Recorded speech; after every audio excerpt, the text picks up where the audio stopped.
Hola, ¿cómo están? Bienvenidos a nuestro cuarto capítulo de este podcast Tiempo de Bienestar.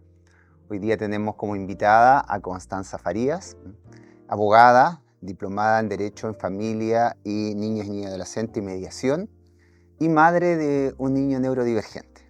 Tenemos ese gusto de tenerla acá y ella nos va a contar desde su experiencia, tanto como madre como profesional, lo que significan las demandas, los requerimientos, las barreras que ha tenido en este recorrido que significa vivir dentro de la neurodivergencia. Bienvenida, Constanza. Gracias, Rodrigo. Te agradezco mucho la invitación. Aquí feliz para contarte un poco nuestro camino que en parte lo hemos recorrido juntos. Exacto, o sea, tenemos que abrir un poco el tema. Yo Exactamente. trabajo con Constanza y con su niño, entonces para mí es un gusto tenerla acá. Bueno, primero comencemos un poquito. Cuéntanos cómo ha sido esta experiencia en tus dos vertientes. Primero como mamá, también como mediadora. ¿Cómo es ese proceso? ¿Cómo es el recorrido? Porque seguramente vamos a tener a muchas mamás que están o iniciando el proceso o están en esta angustia que significa encontrarse con un niño neurodivergente. ¿Cómo ha sido ese recorrido, Connie?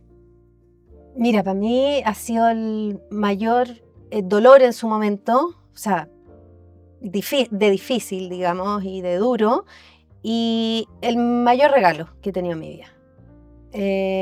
Ambas cosas complementadas y muy fuertes las dos.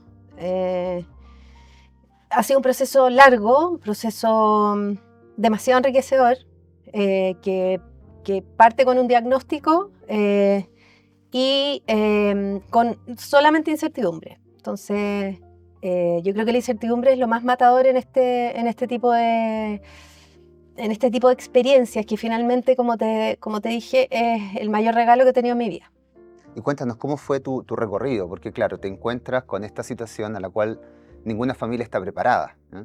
O dice que está preparada, pero en realidad es una situación de duelo. Así se describe desde el ámbito psicológico. ¿Cómo fue ese proceso desde que te dijeron, Connie, tu hijo va a ser neurodivergente, va a tener una condición, entre comillas, distinto, pero no distinto a la vez, ¿ya? Porque esta dualidad entre que por un lado una sociedad que los mira con unos ojos o con unos lentes diferentes y ellos tienen las mismas capacidades o inclusive muchas más que nosotros mismos, que nos definimos como personas normales. Entonces, ¿cómo fue ese Exactamente. recorrido? ¿Cómo lo fuiste haciendo? ¿Cómo fuiste transitando? Porque además no solamente eres tú, es una familia que está detrás de esto. Exactamente, exactamente. Mira, em, es un proceso como te decía, enriquecedor y lo más importante, en el fondo, hubo varios hitos en mi vida que en el fondo me llevaron a donde estoy ahora. em, Hitos dolorosos, hitos alegres, hitos de todo un poco, pero claro, mi hijo ya tiene 10 años, entonces son varios años de aprendizaje y que en este minuto miro para atrás y digo, ah, em, agradezco, digamos, esto porque me ha dado la posibilidad de explotar eh, mi, mi persona, digamos, explotarme en todo sentido, en capacidades, en todo sentido. Finalmente he crecido mucho y el proceso, yo creo que lo más importante que me gustaría a mí transmitirle a las mamás en particular. Yo sé que todo el tema de los papás que también están y todo, en algunos casos más, en otros menos, pero Pero eso creo que es importante eso. biológicamente, yo te lo hablo desde una perspectiva biológica. Ujú. Nosotros las madres estamos hechas, nuestro ADN, bueno, yo me he metido en mucho, tú sabes, pues Sí. en muchos de estos temas estudiándolos, digamos, entonces por eso como que una vez que yo lo estudié y lo entendí realmente, pude entenderme a mí misma, entender el proceso, entender los porqués, perdonarme, aceptar, pero hay una educación detrás, o sea, yo me propuse entender y después pude superarlo.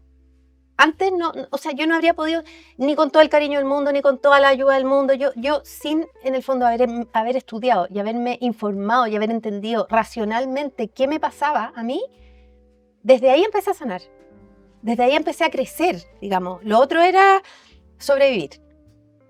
Perfecto, perfecto. Y es lo que te iba a contar, las madres biológicamente, cuando yo entendí que estamos hechas para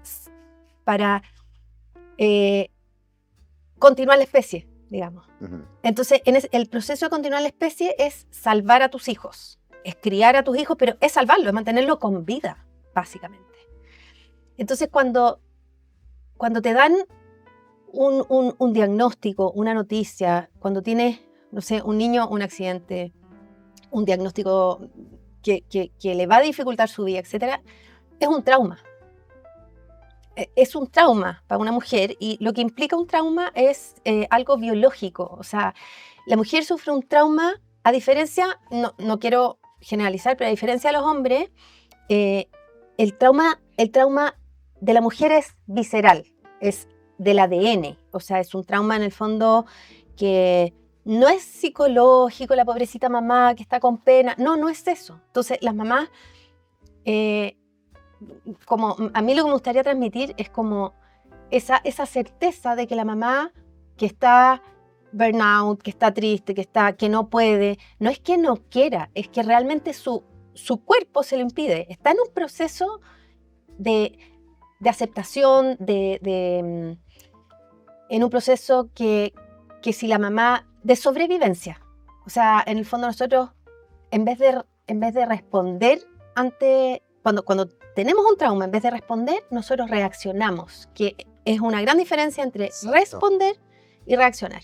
Entonces, cuando reaccionamos, nosotros reaccionamos solamente en un estado de sobrevivencia. Estamos permanentemente, cuando nos pasa este diagnóstico, las madres entramos en este estado de sobrevivencia que hace que todo nuestro entorno se afecte mucho. A nuestros otros hijos, a nuestros maridos, a nuestras mamás, a nuestras parejas, A la comunidad en la general. comunidad, a nuestros colegios. Una mamá en el estado de sobrevivencia, después de un diagnóstico, de un diagnóstico severo, digamos, es una mamá que nadie la quiere, es una mamá que todos le tienen susto. Ay, ojalá que no venga esta mamá porque va a causar problemas, va a crear conflicto, es que ella, pobrecita, ella tiene muchos problemas, entonces no sabe convivir. ¿Me entiendes? Sí. Ella es la culpable de no saber cómo adaptarse. Pobrecita, ella tiene que ir al psicólogo, tiene que ir al psiquiatra. Está frita. Sí.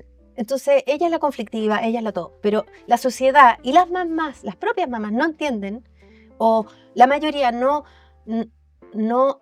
entiende que el hecho de reaccionar mal, de estar en este estado de alerta permanente, es una condición o es un hecho de la causa de haber tenido un trauma. Es como haber tenido un accidente Claro. y necesitar un duelo. Es una muerte, Es una respuesta biológica. es una respuesta biológica. Tú quieres... Sí, es una respuesta Tú que eres biológica, claro. ¿Cómo se llama? Experto de la salud, pues Sí.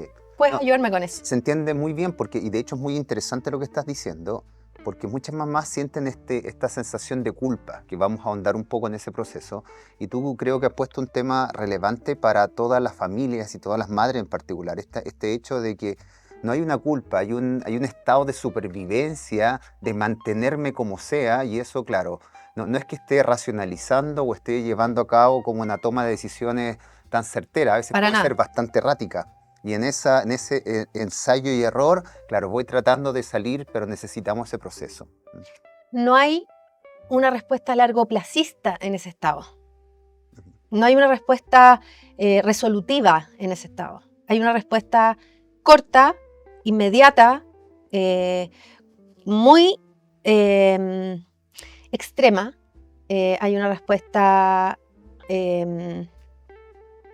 digamos, solamente enfocada, o sea, que tu cuerpo te lanza a reaccionar de una manera. Tú no lo pasas por la cabeza, digamos, lo pasas por la guata. Por la guata, claro. Ese proceso directo de guata hacia el exterior muchas veces es complejo para el entorno. Y el entorno tampoco lo sabe. Entonces eso es más triste porque la mamá se aísla. Uno se aísla. Ujú. ¿Y tú sientes que el entorno entiende lo que tú estás diciendo? No. Porque es tremendamente No. sustancioso para la familia. No, el entorno no. El entorno, la verdad es que no. Pucha, el entorno muchas veces ahonda el problema. por no entender, Ujú. o por esperar una respuesta que sea muy lineal, así como ante esto otro, que a veces, como tú lo dices, Ella no más es capaz. claro. Hay una como No, minimización de este esta rol. mamá no se la puede Mm. con esto que le tocó. Mira, que súper interesante. Creo que es un súper gran aporte para las mamás en general, para que ellas entiendan y no entren en este pobre seteo que uno le dice de pobre de mí. Y cuéntame, Connie, ¿cómo fuiste capaz de primero hacer ese insight, de decir, oh, mira, esto me pasó, porque hay 10 años de historia? Es ¿Ya? que no lo hice sola. No podría haberlo hecho sola. Cuéntanos un poquitito, ¿cómo fue ese tránsito? ¿Cómo fue el apoyo? ¿En qué momento te diste cuenta o entendiste? Hay estudios de por medio, evidentemente, que transforman en una terapeuta. ¿Ya? A lo mejor sin tener la formación, un terapeuta no tiene que ser desde el área de la salud, Nunca ni el área de estamos. educación. ¿Ya? Pero no, yo creo Pero que sí, sí. yo creo que la experiencia te ayuda. A mí, por ejemplo, cosas tan relevantes para mi proceso de sanación, a mí me fascina compartirlas con otras mamás que tienen, para mí, afortunadamente, desde con el diario El Lunes, después de Sí, 10 años y claro. todo, esta fortuna, esta bendición, digamos, de haber vivido estos procesos. Em, la verdad es que me costó mucho a mí, mucho, y me fui, no lo pude hacer sola. O sea, fue acompañada con una terapia que increíblemente, pero fue para mi hijo. Era obligatoria hacerla la mamá. Bueno, era para los papás, pero Exacto. obviamente éramos puras mamás. Además de haber encontrado unas amigas, o sea, increíbles, que eso también me ayudó mucho, encontré la lógica detrás de esto. Encontré la verdad detrás de esto. Encontré, en el fondo, eh, a partir de esa terapia, que te terapean como mamá, te dan vuelta para que tú entiendas en el fondo que el cerebro actúa de tal manera, y es una educación, digamos, que la debería tener todo el mundo. Mm, Todo el mundo, porque todos sufrimos traumas, porque, exacto. y en el fondo la gente dice, estoy de duelo, estoy triste, puede estar 6 meses para la embarra, y el duelo dura 6 meses, y después, bueno, ya, puede que, no sé, pero nadie te prepara, en el fondo, para decir, oye, el cuerpo funciona de una determinada manera, y esa educación, digamos, que no está en los colegios, pucha, cambiaría tanto.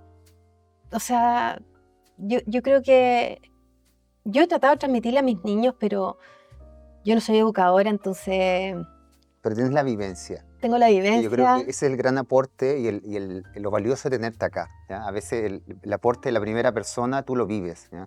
Porque desde la cómoda posición del terapeuta uno está fuera. ¿Ya?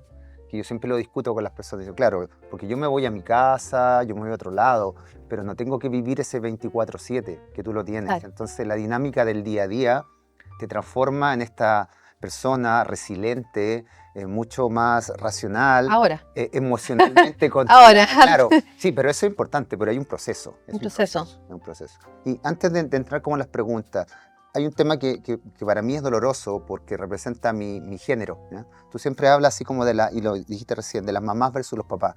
Y uno ve la historia de rehabilitación que mayoritariamente son las mamás. ¿Por qué crees, ya? Y hay como un llamado a los papás también, porque insisto, a mí me da vergüenza de género, que uno siempre ve eso, se encuentra siempre con mamás que están ahí, que acompañan a sus chiquillos, y sus chiquillos que ya son grandotes, son adultos, pero siempre es la mamá. El papá es como bastante ausente, estoy generalizando. No, 100%. Sé que nos podemos llevar muchas críticas por eso, pero en términos de estadística, uno ve ese proceso. ¿Por qué crees tú que los hombres somos tan escapistas, digámoslo así, Chuta, yo tengo evasivos? mis teorías a partir de mis vivencias. Ujú, Y además, pucha, yo te podría responder esto con pilares, o sea, yo te diría 3 pilares. ujú. Un pilar de biología, que ahí es lo que tú también me puedes aportar, y es un perdonazo, digamos, es un perdonazo a los hombres, porque yo soy mamá de 4 hombres, he aprendido mucho de cómo piensan los hombres, comparto muchas cosas del actuar, me gusta en el fondo el género, digamos, para dónde van y todo, pero creo que están hechos para otra cosa, digamos. No es un perdonazo tan grande, pero digamos como en la parte biológica, el hombre no siente lo mismo que la mujer. Digamos, sus genes están grabados para otra cosa, con otra información, digamos, de siglos para atrás. Sí, hay toda una historia de la raza humana, y en neurología dicen como que la historia de la persona replica la historia de la especie, y pareciera que fuera así, ¿ya? Exactamente, así como, no sé, digamos, a una especie de animal se le deja aparecer un dedo, nosotros somos exactamente lo mismo. A nosotros se nos olvida que somos parte de la naturaleza, que somos lo mismo que un árbol, somos lo mismo que una gallina, somos lo mismo que un perro. Estamos exactamente conviviendo en un mundo que le hemos puesto más cemento que a los animales, pero somos lo mismo. Y nuestros genes se graban para lo que nosotros vamos haciendo en el día a día, o sea, y nuestras generaciones se van a ir grabando según lo que nosotros hacemos. Por eso es tan importante nuestra conducta, nuestra educación, todo. Entonces yo creo que los hombres están hechos, digamos, en su ADN para otra cosa y responden a determinados estímulos diferentes a los de las mujeres.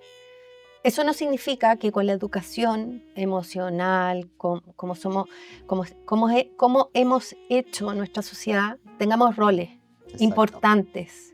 No es una justificación, no es un perdonazo estar ausente, pero sí se puede llegar a entender que una persona que no, digamos, que no ha tenido los medios para educarse o que no ha tenido, digamos, la información tan fluida en su vida, pueda ausentarse. No se justifica, no lo comparto en ningún punto, pero puedo llegar a entender que no sienten lo mismo por un hijo, ni más ni menos. No, sí, exacto. No es una cantidad, no es lo mismo. Sí, no es una competencia. Sí. No es lo mismo, no está hecho para otra cosa. Entonces, desde esa perspectiva, admiro muchísimo a los hombres que están. Y los aplaudo y me encanta que existan. Encuentro que, pucha, ojalá este mundo estuviera más porque las mamás los necesitamos demasiado. Y no voy a hablar de casos personales míos porque no es el leitmotiv. No es el leitmotiv de acá, pero se necesita demasiado. Y cuando a ver, como que dicen en las buenas y en las malas, todas esas cosas como más armadas por el hombre, son construcciones en el fondo sociales, pero son por algo. O sea, son porque la mujer realmente necesita un apoyo de un hombre. O sea, realmente, no es en condiciones extremas uno se da cuenta. Se da cuenta que cuando no está, es durísimo. Es durísimo. Y no es, ay, la pobrecita, que no puede, no. Es que debería ser así, por algo. Las especies son dos. Son dos, exacto. En los polluelos, en los cachorros. Yo me fascina la naturaleza, soy muy de animales y todo, y es cosa de observar. Entonces, las construcciones sociales muchas veces van en contra. Sí.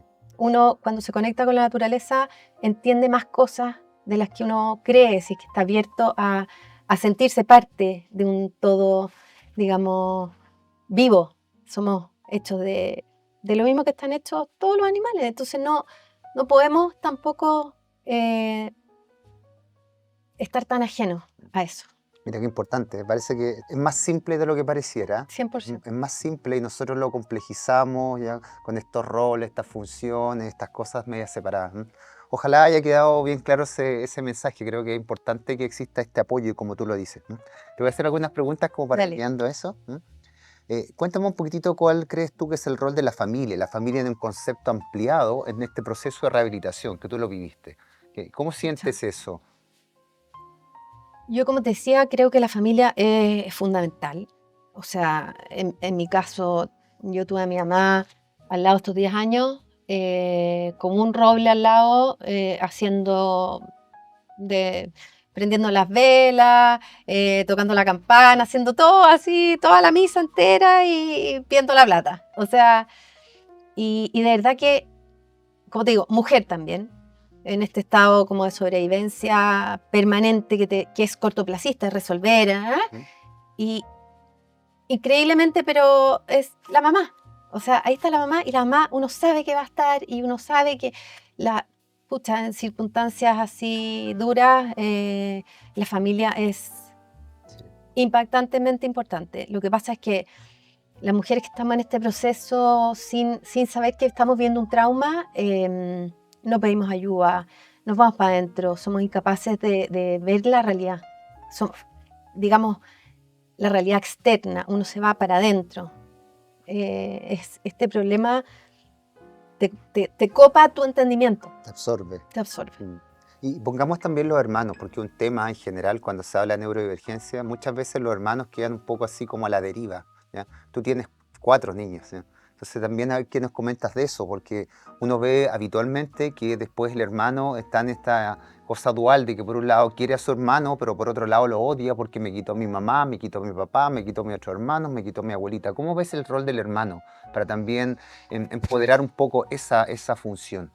Demasiado importante. Tú eres testigo Sí. presencial de repente de muchas de las consecuencias que esto trae, muchas positivas, digamos, y muchas también muy fuertes, muy negativas en términos de salud y bienestar, como le dice este podcast, porque se altera el funcionamiento normal de, por ejemplo, en mi caso es el más chico, entonces tengo 3 para arriba y yo sé que han habido renuncias, sé que han habido espacios que realmente ellos han tenido que madurar antes.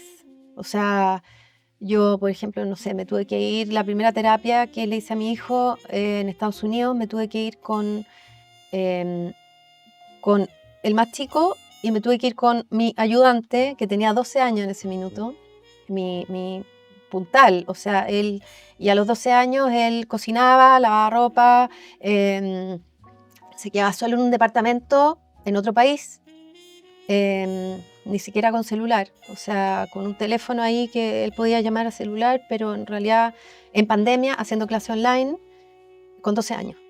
Entonces, sí les toca vivir cosas fuertes, que los hace más fuertes, que les toca, porque la vida es así, porque a todos nos toca, digamos, Exacto. en diferentes circunstancias sacar nuestros talentos, y yo creo que si es que uno como padre y madre logra crearle un espacio a cada niño, pero no te digo, ya, que la calidad, que la cantidad, que este hijo, no, digamos, tú eres parte de la vida de tu hermano.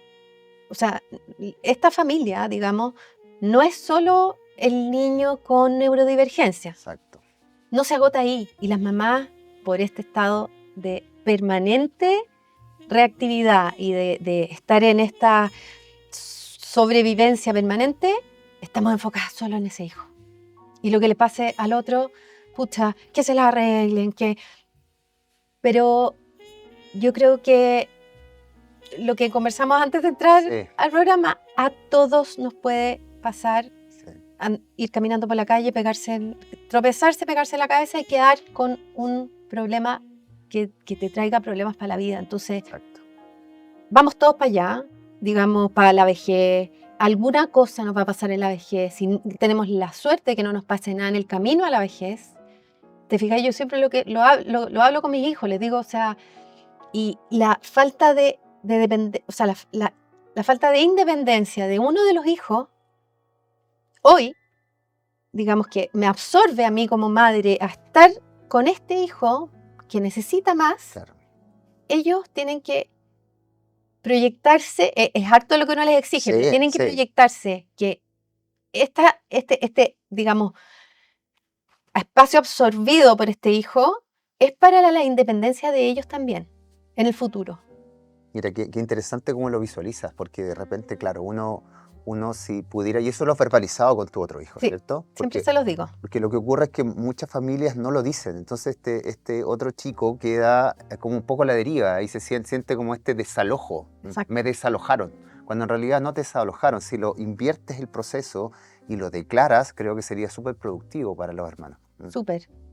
Decantan muchas cosas como inseguridades de ellos de que es que tú siempre estás con, es que tú me dejaste, es que tú, y bueno, y ahí las madres, el burnout y todas esas cosas que también hemos hablado, que en el fondo hacerse cargo, la carga mental de llevar todas las cosas y de que el espacio a cada hijo, em, los hijos, los hermanos, digamos, no es que uno les quiera traspasar la carga, sino que uno los quiere empoderar para que tengan un rol en esto, para que ellos sepan lo importantes que son y por qué, ¿sí? Y finalmente Es una familia. es una familia. Es una familia. Y es un engranaje que tiene que funcionar, que cada ruedita, si una se paran todas.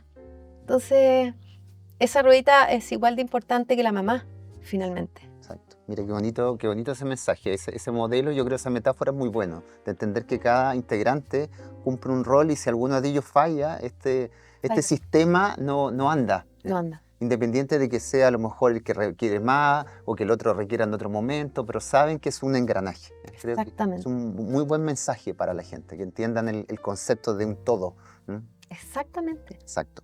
Vamos ahora a la segunda. Estábamos justamente hablando un poquito de eso, de Connie, de la sobrecarga o de este burnout que ocurre en las familias, que ocurre en las personas. ¿Cómo fue eso para ti? ¿Ya? De repente te viste así como totalmente excedida. ¿Qué pasó en ese momento? Porque muchas mamás que llegan, o muchas familias que están así como en esta oscuridad, en esta nube negra que le llamo yo, que no ven salida y termina siendo como una espiral hacia abajo, que los sumerge y los inmoviliza en esta moral de supervivencia que hablábamos. Y vuelvo a eso.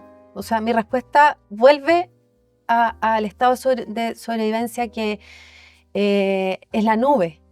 Es como tú la describes, es una nube. Y es una nube que a mí se me puso, o sea, manejando una vez se me puso una nube negra en los ojos y tuve que parar y no podía más. O sea, no podía andar en el auto, tuve que hacer así, parar, porque me quedé ciega por unos, no sé cuántos minutos, pero claro, eso me pasó en forma, no sé, como 3 veces, tuve que ir a la neuróloga. Yo creo que a todas las mamás han tenido reacciones físicas. Digo, en el fondo, por eso me voy a la parte física, porque las mamás tienen que entender que estos traumas te hace que tu cuerpo se ponga diferente. Exacto. No es como que la pobrecita está con pena.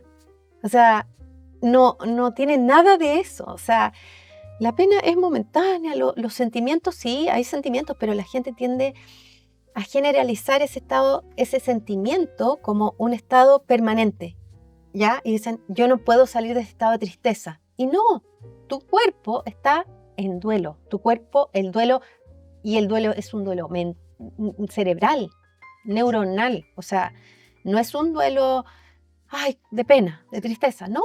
Esa tristeza se maneja, las emociones van, vienen, uno tiene días felices, tristes, pero empezar a entender el funcionamiento neuronal como parte de tu estado de bienestar. Exacto. Es tremendamente, para mí fue fundamental. Sí. Fundamental. Bueno, que desde la ciencia, desde la filosofía, es decir, esta dualidad, separar mente y cuerpo ya no tiene sentido. Nosotros somos unos entes integrales, Exacto. donde, claro, me duele la espalda, pero también me duele el alma y también me duele la mente, no entendiendo como cerebro. No es que tengamos puras neuronas, es que hay un conglomerado que mi cuerpo responde ante ese proceso. Totalmente. Y si tuviéramos que darle así como... No es un consejo, tampoco es un tip, porque a veces eso suena como muy, muy simple. Si tú tuvieras que darle algo, decirle algo a las mamás que están en esa nube, ¿cuál sería como, mira, sigue esta ruta, a mí me sirvió? ¿Cuál sería ese consejo, esa como palabra? No escuchen cuando les dicen, date tiempo para ti, cuídate, anda al spa, necesitas un día más, o... No, eso no sirve, eso es momentáneo, eso es una emoción, eso es un... No, a mí, la ruta que les daría es lo que a mí me cambió en un 100%, que fue entender el estado físico y entenderme a mí los por qué y qué me pasó a mí con el trauma del diagnóstico. Desde ahí yo empecé a poder hablar el tema. O sea, desde algo tan sencillo como hablarlo con mi propia familia. No podía modular el tema yo. O sea, desde cosas tan sencillas como que uno dice, ¿cómo no era capaz? O sea, ¿cómo estaba tan limitada yo? Pero esa nube estaba constreñida. O sea, en un 100% constreñida mentalmente, físicamente, pero no es, vuelvo a repetir, no es la pobrecita que no se la podía. Después lo entendí, pero en ese minuto era yo la pobrecita que el mundo me constriñó. O sea, que el mundo, Estaba todo contra mí. todo contra mí, ta, ta, ta. Y cuando yo fui capaz de superar, o sea, de entender leyendo, entender, más que nada estudiando. Más que Ese nada fue como estudiando. uno de tus Sí, elementos que te ayudó, sí. el poder entender el proceso. Eso fue lo que a mí me salvó. Mira, importante porque además hay muchas cosas que son de libre acceso, ¿ya? Sí, Entonces, para que la gente tampoco entienda que necesita así como una súper inversión. Claro, hay profesionales, hay equipos, pero sí. mucho de lo tuyo fue de No, ir auto, buscando.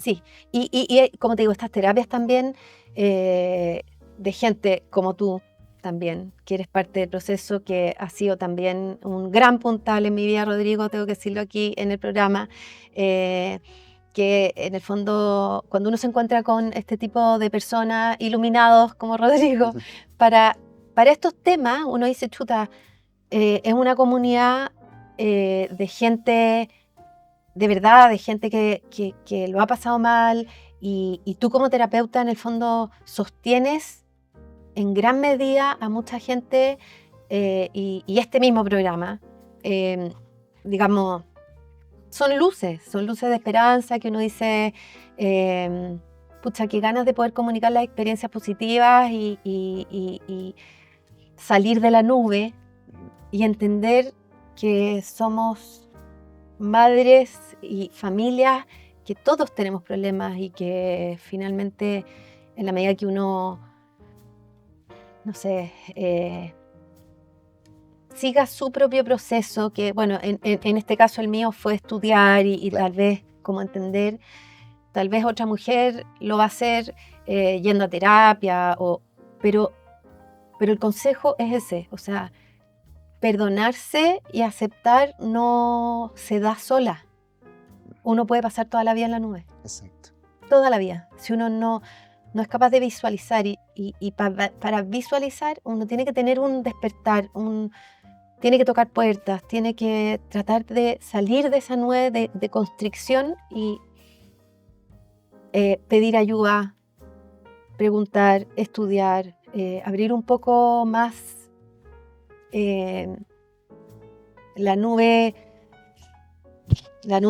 de esta cosa que finalmente se vuelve un regalo para ti. Exacto. Un gran consejo, ¿ya? Espero que algunas mamás ahí, algunas familias también tomen esos procesos, ¿no? Y busquen también sus caminos, porque Exacto. lo importante que dice Connie aquí es que no hay una ruta prehecha, ¿ya? Parece que cada uno tiene que buscar rutas, pero pueden seguir algunas que alguien ya pisó, Sí. ¿ya? Esa es una buena Sí. idea. Vamos con otra pregunta, ¿ya? ¿Qué significó para ti? ¿Qué llevó desde ahora, un poco desde lo emocional, Connie, tener un niño neurodivergente? Porque ahora lo miras con retrospectiva y dices, Sí. oye, tú me decías que fue también un regalo, ¿ya? Y a veces mucha gente no entiende ese proceso. No, Ahondemos un sí. poquitito por qué tú lo sientes como un regalo, esta neurodivergencia en tu vida. Yo una vez te conté que para mí cuando me dijeron como que se me abrió el piso y empecé como en caída libre así y no terminaba de caer nunca. Y me sentía así, no sé, como después, como flotando en un mar gigante, como que te lo grafico así con No, perfecto, imágenes. que la gente lo logra entender bajo esa metáfora que es tan evocadora. Yo me acuerdo de etapas de mi vida, primero era como la caída libre así, pero te lo prometo que yo lo sentía físicamente una caída libre permanente, diaria. Después, como en este mar, cuando uno logra como un poco dejar de caer, pero no tanto, entras a este mar y empiezas como a flotar y eres un pescadito con el ala rota, así como Nemo. Sí.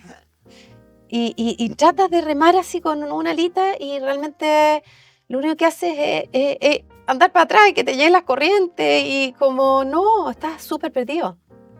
Yo me sentía sola, me sentía llena de miedos, con miedo insuperable. O sea, por eso después cuando vuelvo, insisto, cuando entendí como racionalmente lo que me pasaba, todo calza. Claro. Y uno se tranquiliza y ahí empieza la aceptación, realmente. Y ahí empieza como esta parte de verlo como más como un regalo, como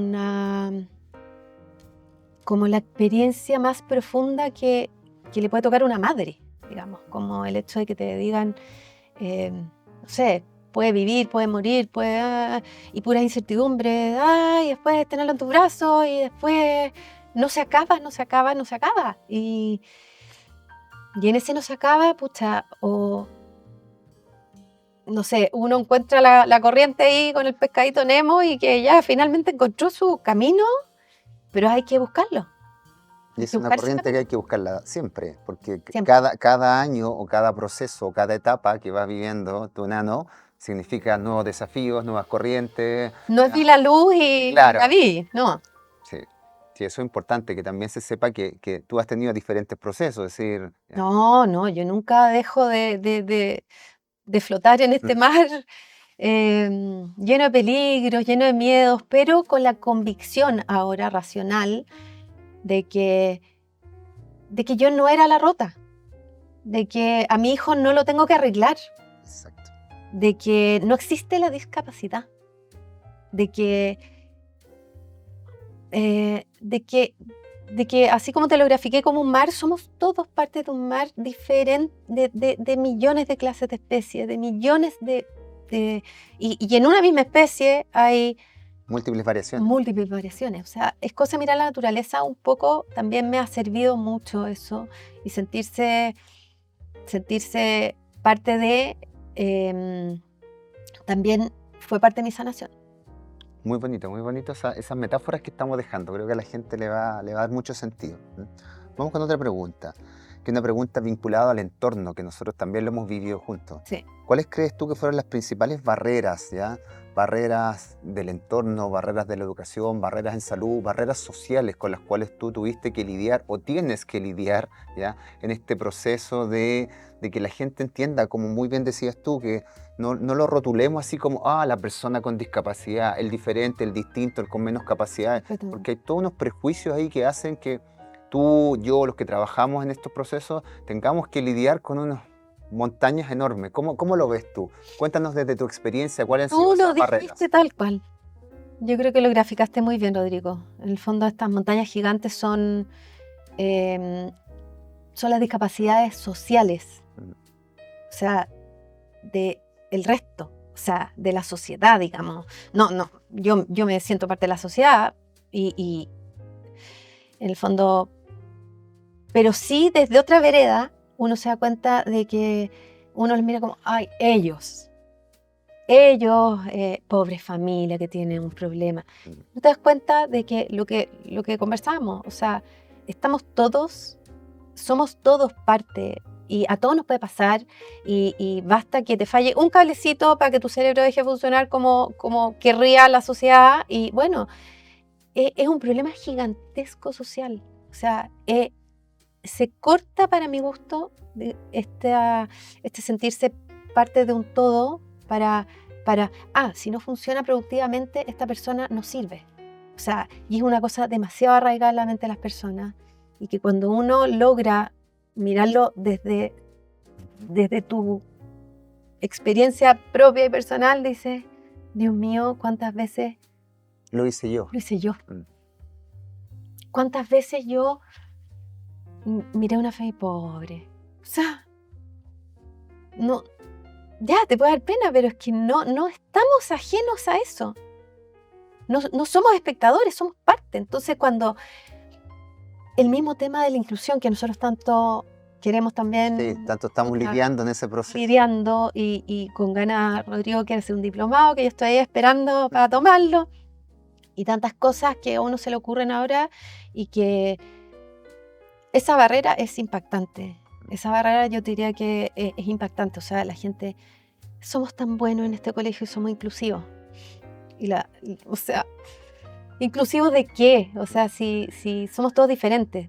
Es per se que somos todos diferentes. Entonces, ¿por qué darle este rótulo? Y se encargan con que tiene que estar diagnosticado el niño y que no sé qué. Y como ahí hago una crítica también al sistema educativo Que eso es bueno, que lo digas tú desde la primera persona, porque el promedio, es decir, mira, conversaba con otra familia, ¿ya?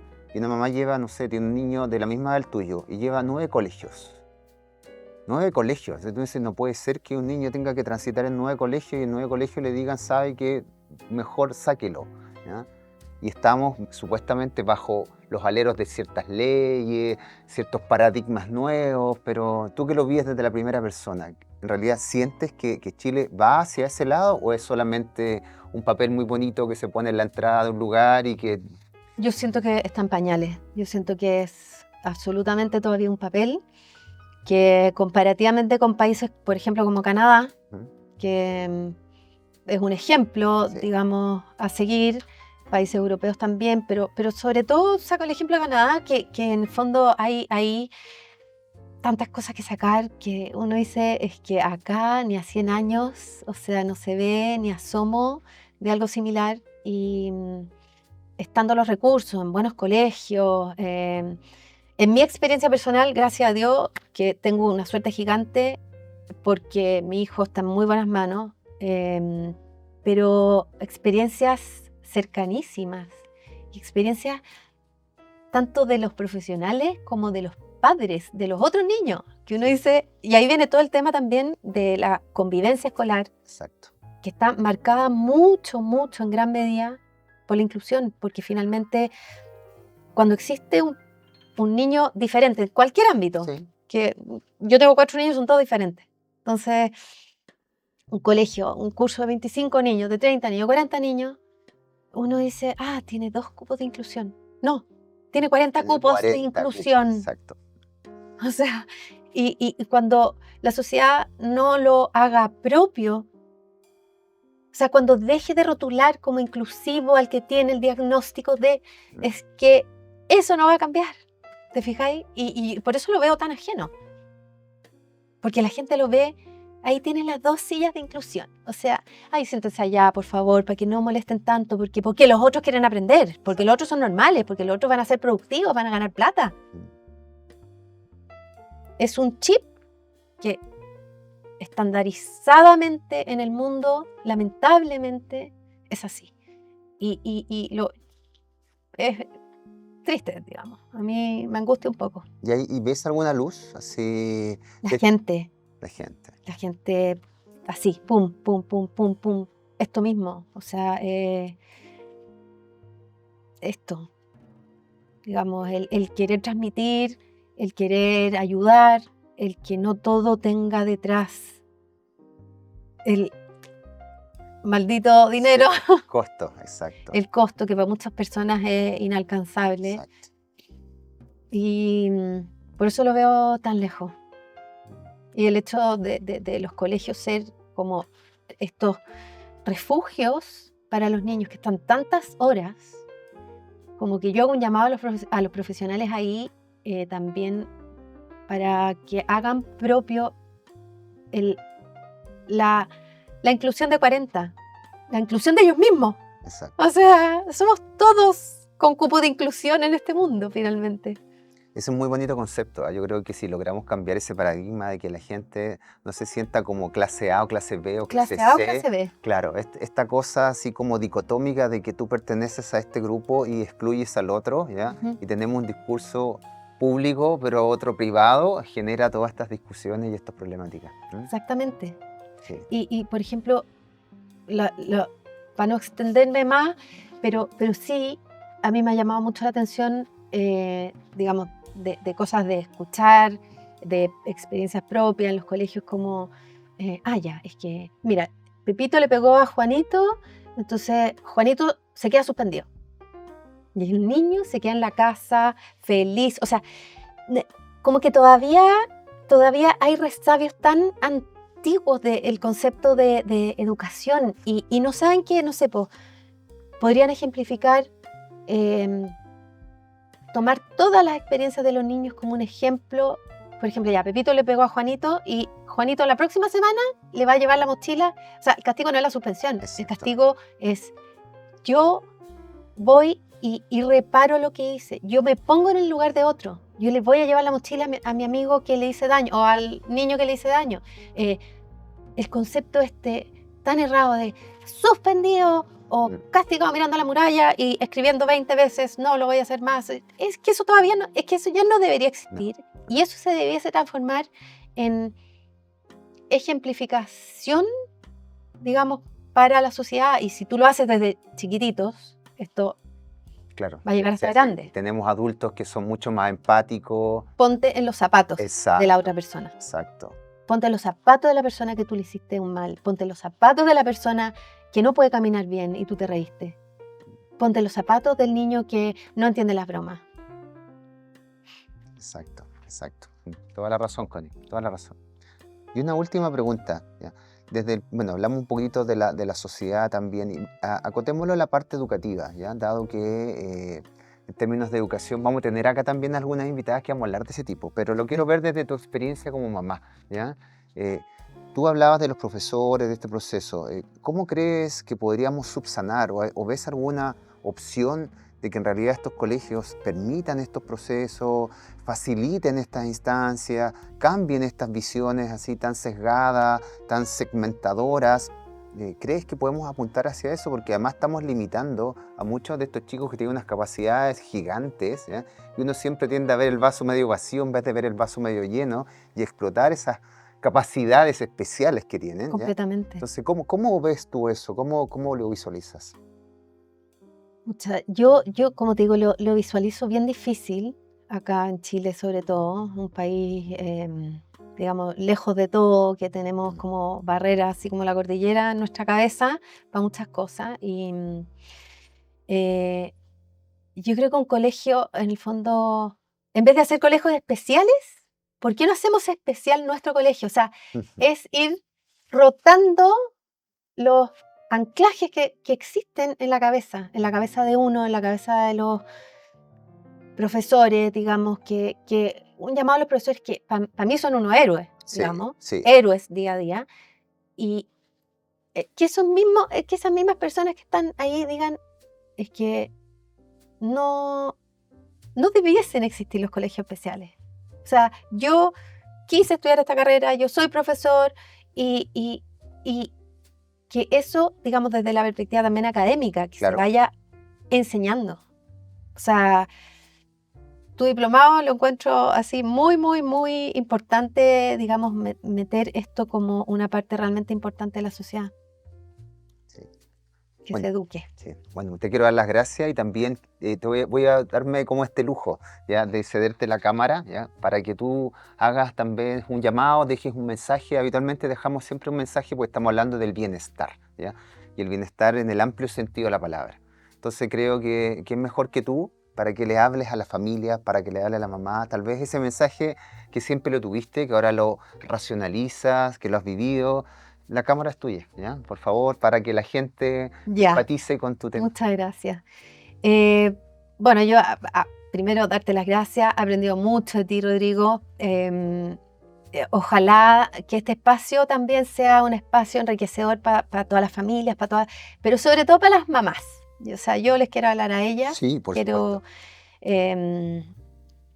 darles como la luz de esperanza de que si es que en estos procesos de luto, de sobrevivencia, logran sacar un poquito la cabeza, la nariz al aire, que es difícil, que no es fácil, pero no en el spa, no en el tiempo para mí, que todo el mundo cree que eso es, pero casi que sanador.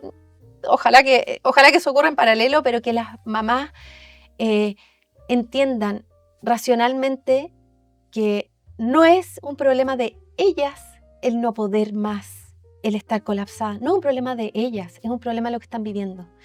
Y todas las mamás con hijos neurodivergentes y hijos normales, como le dice la gente, que es un término terrible, pero Sí.